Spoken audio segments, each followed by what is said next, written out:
Welcome back प्यारे बच्चों। और आज हम लोग डिस्कस करने वाले हैं क्लास 9 का chapter 2 that is the is matter around us pure. तो इसमें हम लोग क्या क्या चीजें जानने वाले हैं आज आप देखिए आपके स्क्रीन पर जो फ्लैश हो रहा है इसमें है कि सॉल्यूशंस क्या होते हैं, एलॉयज क्या होता है, प्रॉपर्टीज कौन कौन से है, टाइप्स ऑफ सॉल्यूशंस क्या है, सॉल्युबिलिटी किसे कहते हैं और कॉन्सेंट्रेशन क्या होता है। इन सब के बारे में हम लोग डिटेल स्टडी आज करने वाले हैं। तो सबसे पहले जानते हैं सॉल्यूशंस क्या होता है। आप देखो ध्यान से, सॉल्यूशंस की डेफिनेशन आपके स्क्रीन पर दिखाई दे रही है। सॉल्यूशंस क्या होते हैं? Solution a homogeneous mixture of two or more substances is called solution. तो होमोजेनियस मिक्सचर क्या होता है पहले हम लोगों ने डिस्कस किया हुआ था पिछले लेक्चर वीडियो में, आप देख सकते हैं वीडियोज में जाकर के आपको मिल जाएगा। तो होमोजेनियस मिक्सचर जो होता है जिसमें उसके बाउंड्रीज विजिबल नहीं होते हैं, आप उसको डिसॉल्व करोगे वाटर में तो वो कंप्लीटली डिसॉल्व हो जाता है। तो सॉल्यूशंस जो होते हैं वैसे होमोजेनियस मिक्सचर होते हैं जिनमें टू और मोर सब्सटेंसेस, दो या दो से अधिक सब्सटेंसेस उसमें मिक्सअप होते हैं। और solution is sometimes called true solution, और इन सॉल्यूशंस को हम लोग ट्रू सॉल्यूशन भी बोलते हैं। जनरली आप देखो जैसे लेमोनेड हो गया, सोडा वाटर हो गया, सॉल्ट सॉल्यूशंस हो गए और शुगर सॉल्यूशंस हो गए, this all are the example of solutions. आगे बढ़ो, एलॉयज के बारे में जानते हैं। थोड़ा मैं तेज तो नहीं हूं, बताइएगा मुझे, और स्लो आपको चाहिए मेरी स्पीड तो उसके लिए थोड़ा धीरे धीरे और पढ़ाया जाएगा। I think that is the average. तो एलॉयज क्या होते हैं देखो ध्यान से। Alloys are the mixture of two or more metals और metal and non metal। तो या तो मेटल होगा या तो मेटल या नॉन मेटल का मिक्सचर होगा, तो उसे हम लोग बोलेंगे एलॉयज। एलॉयज के साथ ही ये सेपरेट नहीं किया जा सकता है इनके कंपोनेंट्स में किसी भी फिजिकल मेथड से, तो उसे हम लोग एलॉय बोलते हैं। एक बार फिर से समझिए कि एलॉय ऐसे मिक्सचर होते हैं जिनमें मेटल, दो मेटल्स मिक्स हो जाएंगे, तीन मेटल मिक्स हो जाएंगे, या फिर मेटल और नॉन मेटल का मिक्सचर होता है जिनको फिजिकल मेथड से सेपरेट नहीं कर सकते हैं। Alloy is considered as a mixture because it shows the property of its constituents can have the variable compositions. तो जिन जिन चीजों को मिला के बनाया जाएगा वो उनकी प्रॉपर्टीज को अपने पास ही कंटेन करते हैं। That's why it is called a mixture. Alloys क्या है? मिक्सचर होते हैं क्योंकि ये उनके प्रॉपर्टीज को कंटेन करते हैं जिनको मिला करके ये बनाए गए हैं। फाइनली आगे बढ़ते हैं, देखो क्या चीज है। एक एग्जांपल के रूप में आप ले लो ब्रास। ब्रास जो होता है वो मिक्सचर होता है जिंक का और कॉपर का, और ब्रास में प्रॉपर्टीज आपको मिलेगी दोनों की, जिंक की भी प्रॉपर्टीज मिलेगी और कॉपर की भी प्रॉपर्टीज मिलेगी आपको।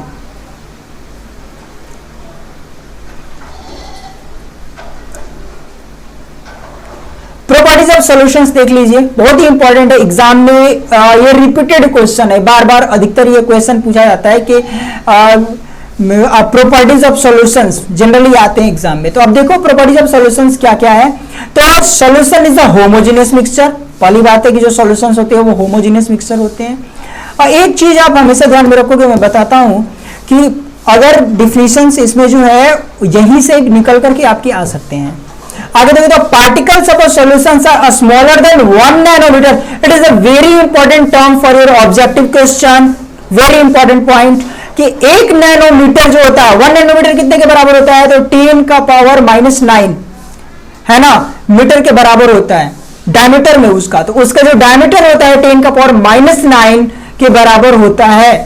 Therefore they cannot be seen by the naked eyes। तो हमारे नेक्ड आइज से वो विजिबल नहीं होता, हम लोग उसको देख नहीं पाते हैं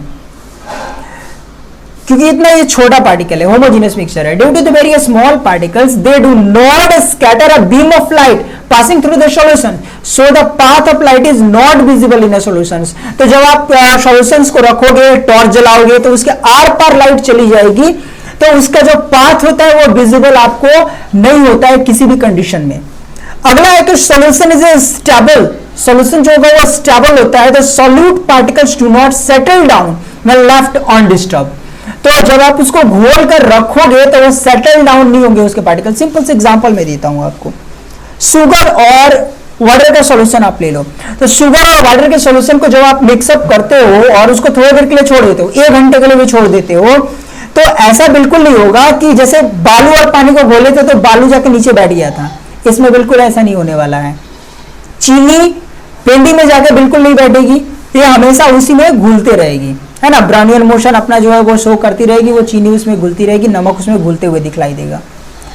सॉल्यूट पार्टिकल्स जो होंगे सेपरेट नहीं किए जा सकते हैं फिल्ट्रेशन से।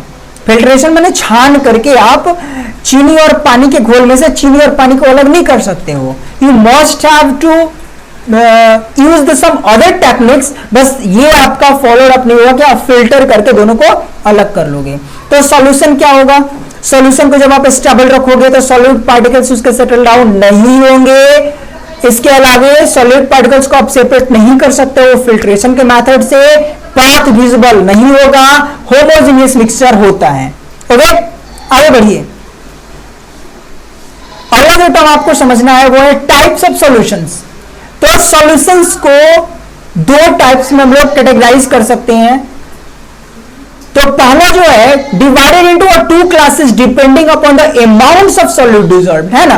तो आप इसको देखो, सॉल्यूशंस को जो हम लोग है टाइप्स उसके, तो सॉल्यूशंस को हम लोग डिवाइड करते हैं उसके अमाउंट्स ऑफ सॉलिड डिसॉल्व्ड के आधार पर अनसैचुरेटेड सॉल्यूशन और सैचुरेटेड सॉल्यूशंस में। तो अनसैचुरेटेड सॉल्यूशंस क्या होते हैं, जिसमें जो टेम्परेचर दिया गया है उस टेम्परेचर पर हम लोग ज्यादा उसमें और सॉल्यूट को डिसॉल्व कर सकते हैं। जैसे एक नॉर्मल टेम्परेचर प्रोवाइड कराया गया, मान लो 30 डिग्री सेल्सियस प्रोवाइड कराया गया या 50 डिग्री सेल्सियस प्रोवाइड कराया गया, और इस 50 डिग्री सेल्सियस पर जो चीनी है वो पानी में घुलाया जा रहा है, और अब हम उसमें घुला सकते हैं, मतलब जो सॉल्यूशन उसमें है उसमें और हम डाल करके घुला सकते हैं, तो इसे बोलेंगे अनसैचुरेटेड सॉल्यूशन। ठीक है, सैचुरेटेड सॉल्यूशन जस्ट इसके उल्टा होगा। इसमें क्या चीज होगा कि इतनी ज्यादा मात्रा सॉल्यूट की घुलाई जा चुकी है कि अब उसमें और सॉल्यूट नहीं घुलाया जा सकता है।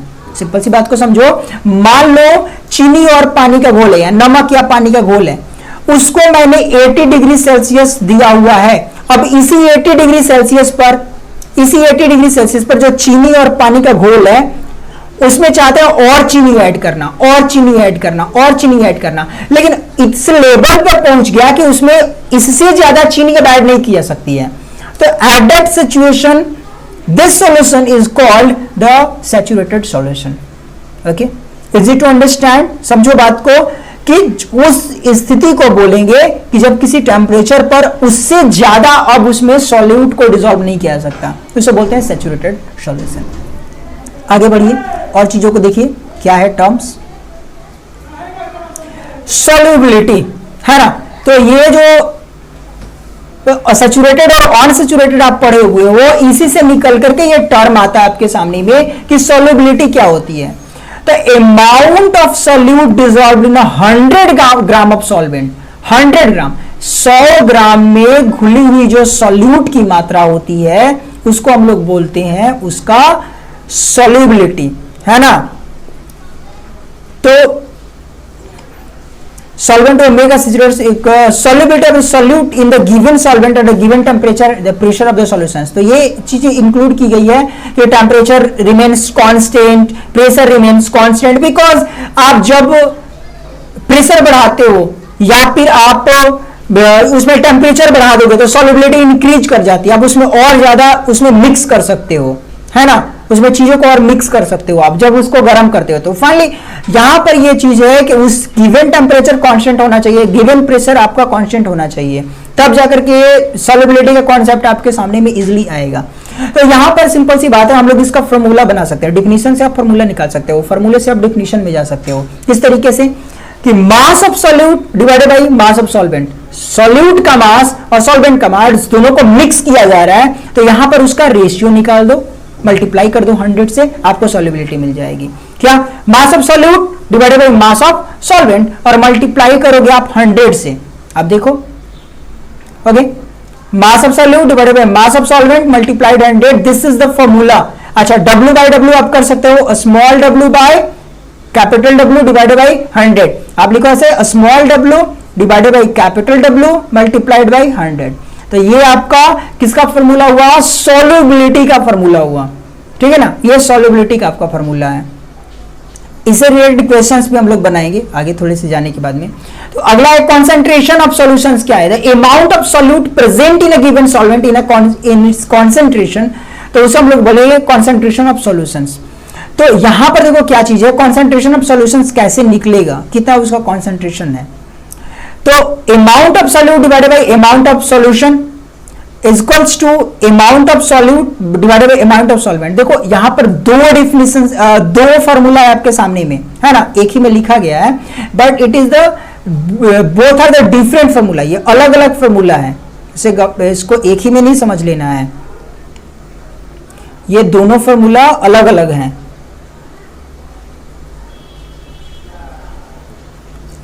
ये आपका एक फॉर्मूला इस तरीके से, और ये सेम फॉर्मूला ऐसे आपका होगा यहां कि कॉन्सेंट्रेशन ऑफ सॉल्यूशन जो होगा वो बराबर होगा, आपके कॉन्सेंट्रेशन ऑफ जो सॉल्यूशन होगा वो बराबर होगा amount of solute divided by amount of solutions के, और amount of solute divided by amount of solvent के, ठीक है। तो यहां पर ये आपका एक फॉर्मूला यहां से निकल करके आता है। अब इसका स्क्रीनशॉट ले सकते हो, formula are the most important for this chapter, अब बहुत जरूरी है। Expressing the concentration of solutions, तो कैसे आप एक्सप्रेस करें, method of which the concentration of solution can be expressed, तो दो प्रकार से आप एक्सप्रेस करते हो कॉन्सेंट्रेशन को। किस प्रकार से कॉन्सेंट्रेशन को आप एक्सप्रेस करोगे, तो आप देखो mass of percentage of solutions के आधार पर और मास ऑफ वॉल्यूम परसेंटेज के आधार पर, दो प्रकार से करोगे। कैसे कैसे, एक करोगे आप, इसको मैं ऐसे करता हूं, देखो ध्यान से, बैक चला जाता हूं मैं, आप अच्छे से स्क्रीन को विजुअलाइज कर पाओगे यहां से, यस चलो ठीक। अब देखो स्क्रीन को ध्यान से, इसमें क्या है, mass percentage of a solution, mass by solute divided by mass of solution multiplied by 100। अगला है मास वॉल्यूम के आधार पे, तो मास वॉल्यूम के आधार पर क्या हो जाएगा यहां पर कि मास of solute divided by mass of solutions multiplied by 100। Okay, एक क्वेश्चन इससे रिलेटेड हम लोग बना लेते हैं, इसे रिलेटेड एक क्वेश्चन आप बनाओ।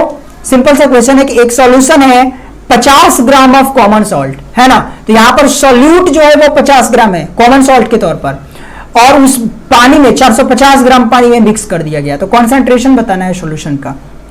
अब इस तरह का प्रश्न आ जाए आपके सामने में, अब देखो केमिस्ट्री में भी, मैथमेटिकल केमिस्ट्री में भी क्वेश्चंस आ रहे हैं आपके सामने, ठीक है ना, तो इसके लिए तैयार रहना है। तो लिख लेते हैं यहां से, सॉल्यूट इज इक्वल्स टू, अब लिखो solute is equals to, solute is equal to कितना है, 50 ग्राम है, ओके, और क्या, मास ऑफ वाटर कितना है, मास ऑफ वाटर है आपके सामने 450 ग्राम फाइनली। अच्छा, तो टोटल मास ऑफ सॉल्यूशंस कितना हो जाएगा, बहुत बच्चे गलती करते हैं इसमें, है ना, क्या करते हैं वो कि 50 डिवाइडेड बाय 450 करेंगे, बिल्कुल नहीं, क्यों, क्योंकि यहां पर देखो मास ऑफ सॉल्यूशन जो होगा वो दोनों को मिक्स करके बनेगा, तो मास ऑफ सॉल्यूशंस कितना हो जाएगा, 50 plus 450, 50 plus 450 gram, it means you got here the 500 gram, तो 500 ग्राम हुआ। अब आप कॉन्सेंट्रेशन ऑफ सॉल्यूशंस का फॉर्मूला लगा लो। कॉन्सेंट्रेशन ऑफ सॉल्यूशंस का फॉर्मूला क्या होता है, यहां से concentration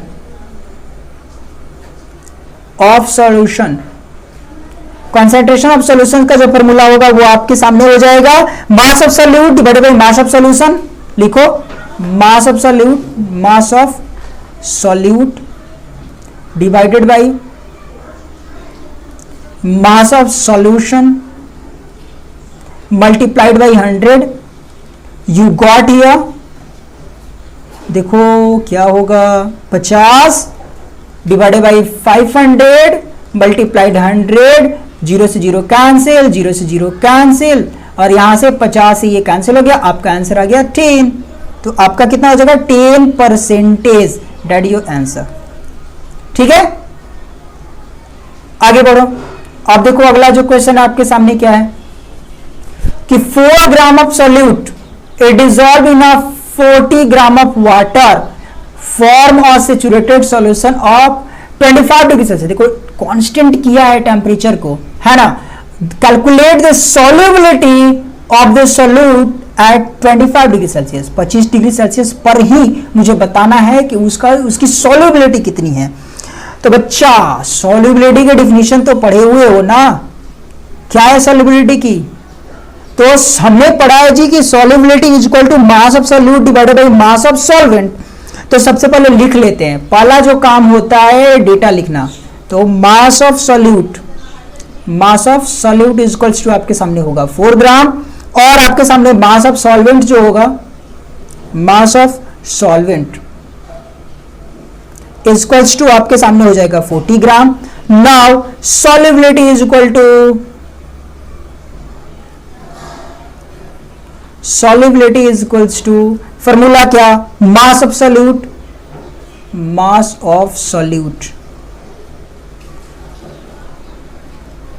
divided by mass of solvent. ठीक है ना, बहुत ध्यान दीजिएगा, यहां पर मास ऑफ सॉल्वेंट है, मास ऑफ सॉल्यूशंस नहीं है, तो यहां पर ऐड करके नहीं लिखना पड़ेगा आपको।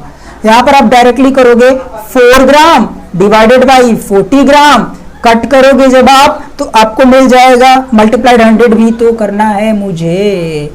ओके रुको, मल्टीप्लाइड 100 करो, तो अब आपके सामने जो चीज मिलेगी वो मिल जाएगी, that is the 10 gram. This is your answer. ठीक है, तो इस तरीके से आप देख रहे हो सिंपल से क्वेश्चंस हैं जो आपको बन जाते हैं। आपके सामने होमवर्क दिया गया है। होमवर्क क्या है, पहला question, what is the composition of brass alloys in percentage, what is the approximate radius of the particles of solution. सारी चीजें ऊपर पढ़ाए हुए हैं, उसी से रिलेट करके आपको होमवर्क दे रहे हैं, आप ध्यान से देखो इसको। Solutions of alcohol in water है, been prepared by mixing of 100 ml of alcohol in 300 ml of water, calculate the volume percentage of the solutions। आपको बताना है वॉल्यूम परसेंटेज ऑफ सॉल्यूशंस कितना होगा। और आगे जो है आपका क्वेश्चन देखो, calculate the mass of water and the mass of glucose required to make a 250 gram of 40% solution of the glucose.